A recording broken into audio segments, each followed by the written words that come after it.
سلام مرحبا معلاتكم حجي ما ጨውማ ማቅርተ ሒዘልኩም መጽየለኹ ከም ዝኽብል ከለኹ ውሕዳት ምስላታት ሒዘ መጽየለኹ ሞ ሕልፍ እንዳበልና ከምዚታት ክንማሪና እግረ መገድና በዚያ ክጅምረልኩም ካብ ክረምቲ ዘገልገለ ቀውዒ ሰፍ ዘቀበለ በሃል ካብ ክረምቲ ዘገልገለ ቀውዒ ሰፍ ዘቀበለ እንታይ ማለት እዩ ካብቲ ብርቱዕ ጻዕር ዝገበረሲ እቲ ንእሽተይ ነገር ዝገበረ መወዳእታ ይዝምስከን ምባሊ ትርጉሙ ኣብ ክራማት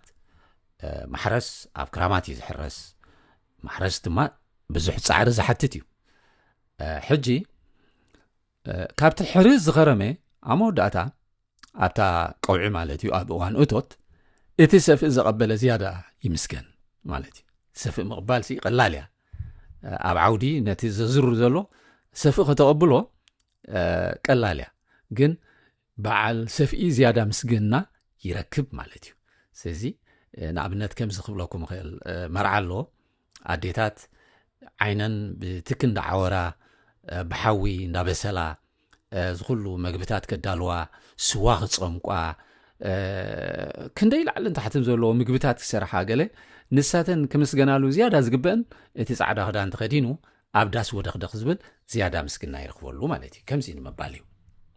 ከኣትዋ ጓዕማማት ክወፃ ቀራናት ክንብል ከለና ድማ ጓዕማም ማለት ዘይጓዳእ ማለት እዩ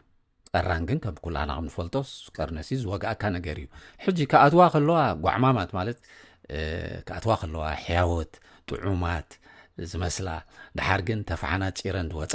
ወይ ከኣተዋጊእ ዝወፃ ማለት እዩ ሰብሲ ከኣትውካ ከሎስ ኩሉ ጥዑም ይመስል ሕያዋይ ይመስል ዘይጓዳእ ይመስል ድሓር ግን ዝጎዳእካ ማለት እዩ ከኣትዋ ጓዕማማት ክወፃ ቀራናት ንነብሪ ኣንበሳ ኣለዎ ንኣንበሳ ተኹላ ኣለዎ ንተኹላኸ ነብሪ ኣለዎ ትበሃል ብሂል ድማ ኣላትና እዚኣ እንታይ ማለት እያ ነብሪ ኣንበሳ ይሕምቆ ማለት እዩ ንኣንበሳ ድማ ተኹላ እኳ በይኑ ሓደ ዘይኮነሲ ዕስለ ኮይኖም ስለ ዝበልዕዎ ማለት እዩ ንተኹላኸ ነብሪ ኣለዎ ንተኹላ ድማ እዚ ኣንበሳ እንዳ በለኸሎሲ እዚ ኣብዚኣ እንድሕሪእና ንነብሪ ኣንበሳ ኣለዎ ኢልና ንኣንበሳ ተኹላ ኣለዎ ንተኹላኸ ነብሪ ኣለዎ ሕጂ ኩለን ሓደ ዓብላሊ የብሎምን ማለት እዩ ኩሎምሲ ሓደ ነቶም ካልኦት እንዳሕመቐ ብሓደ ግን ይሕመቕ ማለት እዩ ሕጂ እንታይ ማለት እዩ ኩሉ ግዜ ንኹሉሲ ነናቱ ሓያል ኣለዎ ንምባልያታ መልእኽታ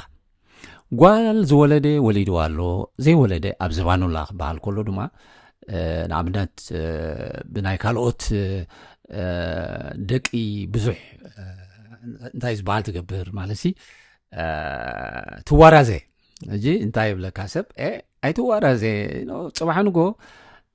ወላ እንተ ዘይወለድካ ጓልሲ ኣብ ዝባንካ ኣላ ማለት እዩ ሰበይቲ ኸውን ኣላ ማለት እዩ ስለዚ ኣይትመካሕ ማለት እያ ትርጉማ ጓል ዝወለደ ወሊድዋ ኣሎ ዘይወለደ ኣብ ዝባኑላ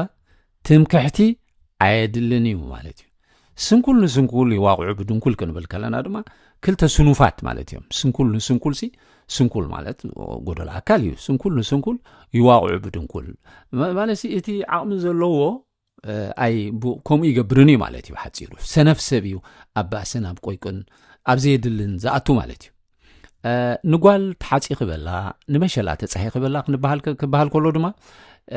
ብዛዕባ ተስፋ እዩ ዝዛረብ ዘሎ እቲ ደራሲ ነዚኣ ንጓል ተሓፂ ክበላ ንመሸላ ተፀሒ ክበላ እቲ ደራሲ እዩ ከምዚ ድብል ዘሎ እንታይ ይብላ ኣሎ ተስፋሲ ንኩሉ ሂወት ይዎ እዩ ማለት እዩ ሓፂሩ ተስፋ ክትፀሒ ከሎ ነቲ እኽሊ ኩሉ እቲ ዘየድሊ ገፈት ተልግሰሉ ኣለኻ ማለት እዩ ነታ መሸላ ክንብል ከለና ንጓል ድማ ተሓፂኺ ክትብላ ከለኻ ብዛዕባ መጻኤያ ፅቡቕ ነገር ትነግራ ኣለኻ ማለት እዩ ስለዚ ሞራል ክሳብ ክንደይ ሓጋዝ ምዃኑ ማለት እዩ ንርስቲ ይዋጋኣላ ኣንስቲ ክንብል ከለና ድማ እንታይ እዩ ኣንስቲ ክንብል ከለና ንምንታይ ሰብኡ ደይበልና እንታይ ንምባል እዩ እዚ ማለት ዘይበልና ክንብል ኣይንኽእልና በስ ናይ ቦታትና ዝፀንሐ እዩ እቲ ሰብኣይ ዝያዳ ሓይሊ ኣለዎ ሓቀይ ብፊዚካሊ ሰብኣይሲ ዝያዳ ካብ ኣቦስ ዝያዳ ካብ ኣደ ሓይሊ ኣለዎ ሕጂ እንታይ እዩ ኣንኳንዶ ወይ ድማ ኣሽምባይዶ እቶም ሓይሊ ዘለዎም ሰባትሲ ሓይሊ ዘይብሉ ኳስ ንመሬትሲ ይወድቀላ እዩ ንምባል እዩ ይዋጋኣላ ኣንስቲ ንርስቲ ይዋጋኣላ ኣንስቲ እዚኣ ድማ ንኣፈን ቆርጠምጠም ዘይረኸባ ንርእሰን ሻሽ መጠምጠም ክንብል ከለና እንታይ ማለት እዩ ሰብሲ ንኣፉ ዝበልዖ ዘይብሉስ ግን ንሰባት ከርኢ ወይ ድማ ኢምፕረስ ክገብር ኢሉ ዘይከውን ዝገብሮ ነገር እዩ ንኣፈን ቆርጠምጠም ዘይረኸባ ንርእሰን ሻሽ መጠምጠም ነው ንኣብነት ጎረቤትካ ዓቕሚ ስለ ዘለዎ ሓይሊ ስለ ዘለዎ መኪና ገዝእ ሕጂ ስኻ ድኻ መድኽድኻ ግን ደቅኻ ጾሞም እንዳሓደሩ ከምቲ እሱ ዝገበሮ ክትገብር ዘይኮነ ነገር ትገብር ሰብ እንታይ ብለካ ንዓኻ ንኣፈን ቆርጠምጠም ዘይረኸባስ ንርእሰን ሻሽ መጠምጠም ብለካ ማለት እዩ ሳእንኻ ማዕረ እግርኻ ደርካ ኩላህና ንሰምዖ ዘረባ እዚ ግን እንታይ እዩ ሳእንኻ ማዕረ እግርኻ ክበሃል ከሎ እንታይ ማለት እዩ ካብ ዓቐንካ ንላዕሊ እንድሕር ኮይኑ ተገፊሕካ ዘለቕለቕ ክብለካ እዩ ክትስጉም ኣይትኽእልን ኢኻ እንተፀቢብካ ድማ ከምኡ ስለ ዝፀበበካ ድማ ክትስጉም ኣይትኽእልን ኢኻ ማዕሪኻ ትኮይኑ ጥራሕ ኢኻ ሪላክስ ኮንካ ትኸይድ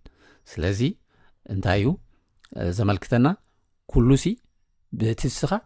ዓቕምኻ ዝኾነ እንተኸድካ ይፅቡቕ ማለት እዩ ዘይስንኻ ሕፃቕ ቅርጥመሉ ድማ ብዘይናትካ ኣበርክቶ ግን ካብ ሰባት ዝያዳ ረብሓ ክትረክብ ትደሊ ብመስዋዕቲ ናይ ካልኦትሲ ረብሓ ክትረክብ ትደሊ ንኣብነት ኣነ ንስኻን ክልቴና ኣሕዋት ኣለውና ናተይ ኣሕዋተይ ኣብ ፅቡቕ ይነብሩ ናትካ ኣሕዋትካ ድማ ኣብ ሕማቕ ቦታ ኣብ ውግእ ዘለዎ ይነብሩ እሞ ኣነ እንተ ደኣ ነቲ ውግእ ዝድግፎ ኮይነ እንታይ ትብለኒ ንስኻ ዘይስንኻ ሕፃቕ ቅርጥመሉ ብኣሕዋተይ ጌርካ ክትዋዳዘ ይብለካ ኣሎ ማለት እዩ ይብለኒ ኣሎ ማለት እዩ ከምዚ ትርጉሙ እኽሊ ኣብ ዓውዱ ሰብ ኣብ ዓዱ ክንብል ከለና ድማ እኽሊ ኣብ ዓውዲ ኩላህና ደቂ ሓረስቶት ከም ንፈልጦ እንታይ እዩ ኣብ ዓውዲ ክቡር እዩ በቃ መቐብጠር ጌርካ ዲኻ መኾስተር ጌርካ ዲኻ ጥር ትብል እኽሊ ክትጠፍእ ካብቲ ዓውዲ ክትወፃኢ ትደልያን ኢኻ ብጣዕሚ እቲ ዝረሃፅካሉ ሙሉእ ክራማት ትሓርሰሉ ዘሕለፍካዮ ረሃፅ ሽዑ ዝረአየካ ሓንቲ ክትጠፍኣካ ይትደልን ኢኻ ሰብ ድማ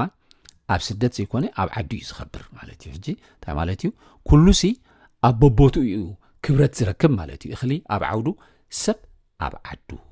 እሞ እዛ ቪድዮ ናብ ዝወዲእና ያለና ብዝተረፈ ሰናዩ ጠጥዕሙ ንዓኻትኩም see you on my next video and bye for now